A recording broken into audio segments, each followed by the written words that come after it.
కలకత్తాలోని అర్జీకర్ ఆసుపత్రిలో ట్రైనీ వైద్యులపై అత్యాచారం చేసి హత్య చేసిన నిందితులను వెంటనే శిక్షించాలని, బాధితుల కుటుంబానికి వెంటనే న్యాయం చేయాలంటూ ఆసుపత్రులలో రెసిడెంట్ డాక్టర్ల భద్రత విషయంలో చట్టాలు చేయాలంటూ సనత్ నగర్లోని ఈఎస్ఐ వైద్య కళాశాల ఆసుపత్రిలోని జూనియర్ డాక్టర్లు విధులను బహిష్కరించి ధర్నా జరిపించి భారీ ర్యాలీ చేపట్టారు. అఖిల భారత ప్రజాతంత్ర మహిళా సంఘం ట్రాన్స్జెండర్స్ అసోసియేషన్లో వైద్యం జరిపిస్తున్న ధర్నాకు మద్దతు తెలిపి ర్యాలీలో పాల్గొన్నారు.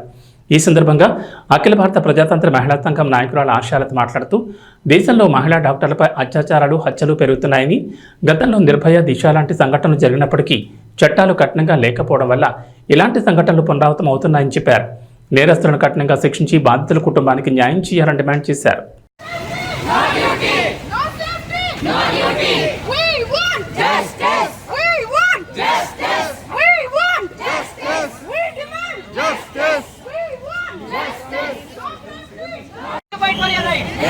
It might rain, it might be sunny, but we are not going to stop.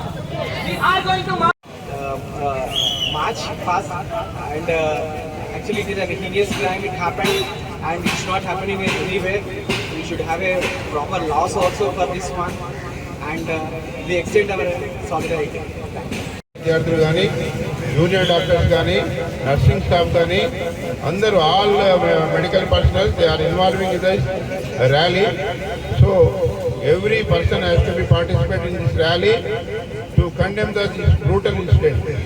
And I appeal to the general public, those who come to the OP, please kindly cooperate for this incident, because tomorrow these things may happen to our children.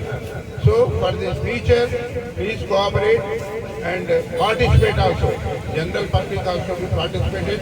This rally should be intensified until the culprits were punished. So all the parents, general public has to be participate and support this rally. And కలకత్తాలో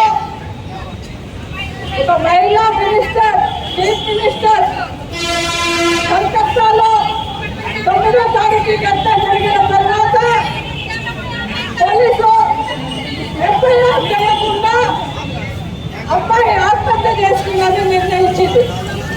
వాళ్ళకి ఏం అధికారం ఉంది? ఎట్లా చేస్తారు? అరే ఆత్మహత్య చేసుకోవాలంటే ఇంట్లో పని చేసుకుంటుంది, కానీ డ్యూటీ చేసిన తర్వాత కొంచెం రెస్ట్ గురించి ఆ రూమ్లోకి వెళ్ళిన తర్వాత ఆమె పైన అత్యాచారం చేసి, చనిపోయిన తర్వాత కూడా అత్యాచారం చేసి, గ్లాస్ ముక్కలతో ఎక్కడెక్కడ మనోరము అంటే ఇంత ఘోరంగా అత్యాచారం జరిగింది. దాంట్లో ఒక్కడే కాదు, ఇంకా అంతమంది ఉన్నారు. అటువంటి వాళ్ళపైన కేసు పెట్టకుండా అమ్మాయి అత్యాచారం చేసుకుంటారు అనడం అంటే ఇది సేమ్ అన్నమాట. పబ్లిక్ తో అన్నది కేసు అయితే ఇక్కడ ఓపీడీలో వచ్చిండు చాలా మంది. మన ఆరోగ్యాలు మంచిగా చేసుకోవాలని, మన ఆరోగ్యం మంచిగా చేయాలంటే డాక్టర్లు ఉండాలి. డాక్టర్ లేకపోతే ఆరోగ్యం బాగైతుంది. అది మనం చేయాలి. ఈ రోజు ఈ పిల్ల పైన కంటే జరిగింది. ప్రతిసారి డాక్టర్ల పైన అత్యాచారాలు జరుగుతున్నాయి. అదే మనకు కూడా ఆశ ఉంటుంది, మన పిల్లల్ని కూడా డాక్టర్ చేయాలని. ఇప్పుడు ఎవరినైనా మనం అడిగితే చిన్న పిల్లకి నువ్వు ఏం కావాలని అనుకుంటున్నావు అంటే నేను డాక్టర్ని అవుతాడు. తల్లిదండ్రులు కూడా కష్టపడి డాక్టర్ని చేయాలనుకుంటారు, కానీ వాళ్ళకి రక్షణ ఎక్కడుంది? రక్షణ కావాలంటే ఈ డాక్టర్లే కాదు, జనాలు కూడా మనం అందరం ఏకంగా అయితేనే ఇది ఏదైనా రైతులు అయితే. అదే నిర్భయ ఘటన మనం చూస్తాం. పూర్తి దేశం మొత్తం చిన్న పిల్లల కాడి నుంచి పెద్దల వరకు వాళ్ళు డాక్టర్లు కాకుండా కానీ బయటకు వచ్చిండ్రు. పార్లమెంట్ గెలవ చేయడం, ఇండియా గేట్ గెలవ చేయడం.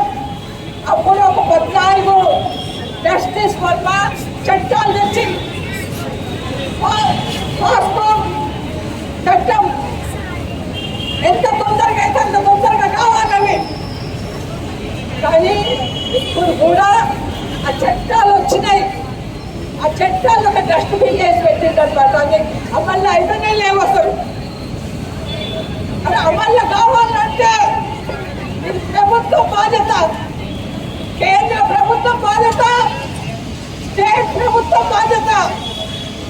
దానికి ఒక నిధులు కేటాయించాలి, ఫండ్ కేటాయించాలి, స్టాఫ్ కేటాయించాలి, అప్పుడైతేనైతే.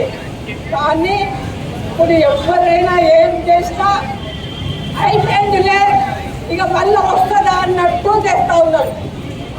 అదే మన పిల్లల్ని మనం ఎంత కష్టపడి ఈ స్థాయికి తెచ్చినాం, ఒక ఆశతోని ఆమె రేపు మమ్మల్ని చూస్తుందని. కానీ ఆ అమ్మాయి పైన అత్యాచారం చేసి చంపేసిన తర్వాత కూడా మళ్ళా అత్యాచారం చేయడం అంటే ఇంతకన్నా ఘోరం ఏముంటుంది. అదే చట్టాలు వచ్చినాయి, పక్కన మంది లేదు, అందరు అనుకుంటారు అదే మనదేం పోయిందిలే, ఎవరేం చేసుకుంటారు అంటే చూస్తున్నారు. భయం లేకుండా అయింది పూర్తిగా.